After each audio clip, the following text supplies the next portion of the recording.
on the distance. Arnold, time to throw into traffic, incomplete. Lucky. Double coverage there. And Preston Howard took a big hit. Trying to get it into his tight end again, and really lucky to get this football back.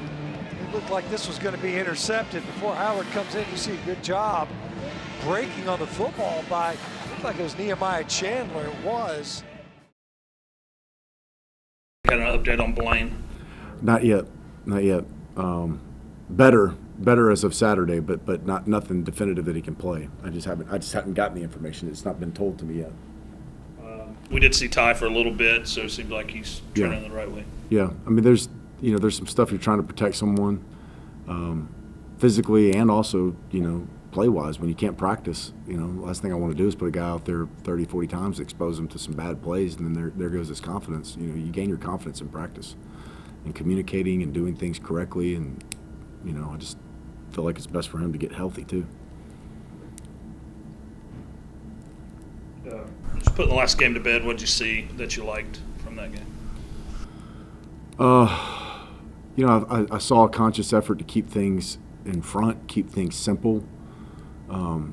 There's times where some runs bled in the second quarter. There's some things that we can play tighter in the secondary, but I didn't see panic. I didn't see a lot of bad communication. I didn't see a lot of people misaligned. I saw us tackle better, albeit not great. I saw us tackle better. That's defensively. Offensively, I saw, for the third straight week, go out and score on your first drive and kind of have some confidence there. Those are some of the good things. Scoring late, continuing to playing defense late.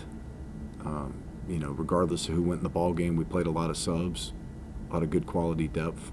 Got an opportunity to play. Sorry going for so slow, but I'm just trying to go down an inventory list. As to you said, what are some of the good things you saw? Those are some of the good things.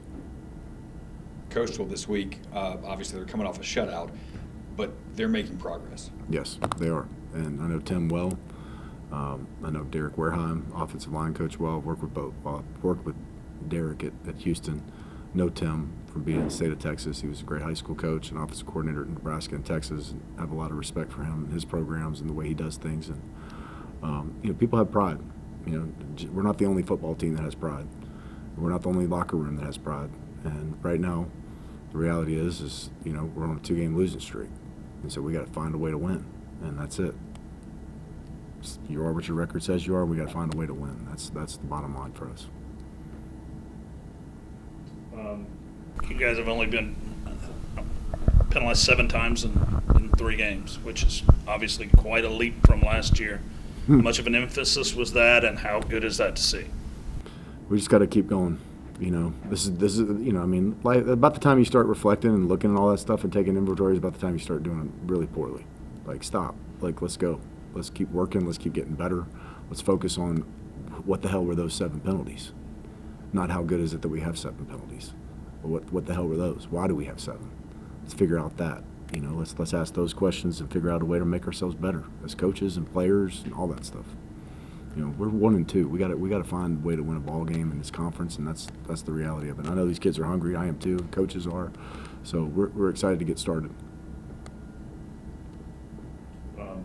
Bishop, so far, what do you see? He's done well. He's done well. There's some throws there that we want to hit. There's going to be some overthrows, some underthrows, and those things. That's normal for a quarterback. Probably the biggest thing is, son, your legs can be such an attribute for our football team and for you. How we start the play, how we start that run, how we leave the pocket, the ball security. We got to have it tight to our chest plate, to our breastplate. We got to have the wrist above the elbow. We can't have the ball extended to where people can put a hand on your forearm and just disrupt your levers and get their hands on your fingers. Like, put it close to your chest, cover the ball, and then like I said, God gave you a lot, so go get 2 first downs again like you did against Auburn. But that's probably the biggest thing. I'm not trying to focus on the negatives, but he's done some really good things. He's thrown the ball well downfield. He's put some shots on RPOs. He's stood in the pocket on some 3rd downs, some blitz situations. He's flipped some protections. He's dealt with crowd noise. There's a lot of good things he's done.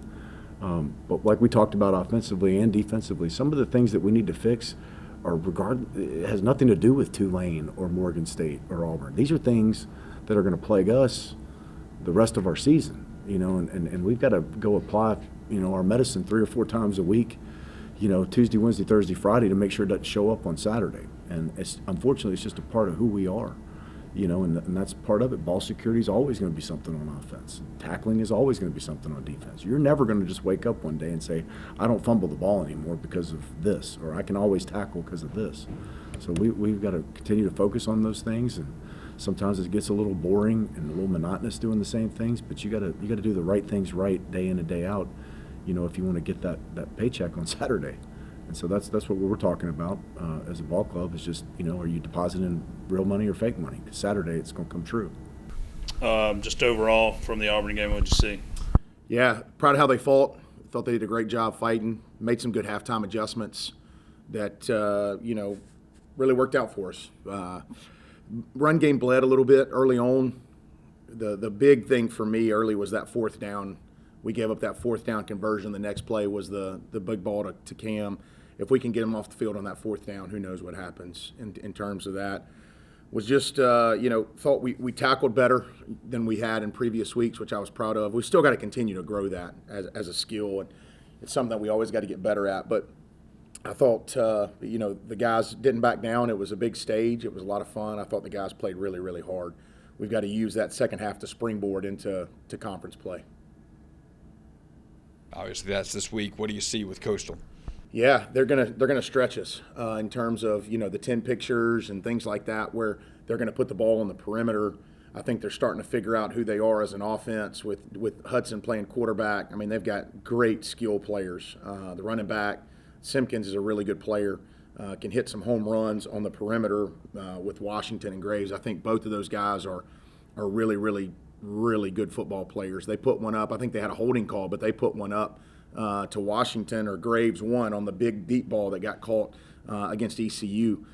So we've just got to do a good job making sure that we keep pressure on them, and doing a good job on the back end of staying on top of routes and really fitting out the run game. And we'll give ourselves a chance. Obviously it's exciting to be starting Sunbelt play, and I think our guys, it was a great practice this morning. Our guys are excited. There's when you start to turn that page and get into conference play and those types of things, when you start playing familiar foes, so to speak. I know we don't play Coastal every year, but you start to play some of these familiar teams that are in your league.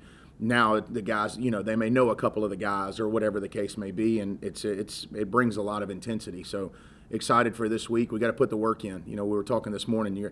We want the check to cash on Saturday. The check's going to come through on Saturday. It's either going to bounce or it's going to cash, and you got to put in the work to make sure that check cashes on Saturday night. Auburn's got a bunch of probably future NFL receivers. Seems like your secondary hung in there pretty good, other than 1 or 2 plays. Yeah, really proud of those guys. I think they're starting to really mature and come along. It's funny because Nehemiah Chandler's really only a redshirt freshman.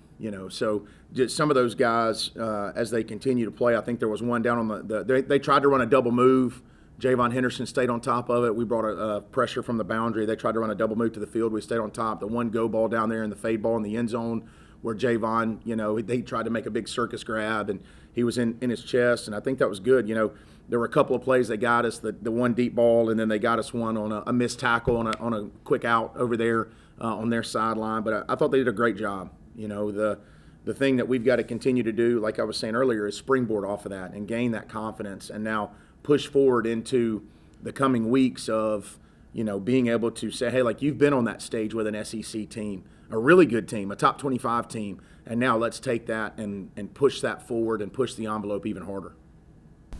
Putting pressure on the quarterback, is that maybe the thing that was lacking the most, or has a little bit, yeah, but I think part of that is there's some give and take there, right? It's you kind of got to make that decision in terms of, if we put pressure on the quarterback, now you're a little bit vulnerable in the secondary, or if you don't, but you drop a little bit more guys into coverage, now you do give them a little bit of time to throw.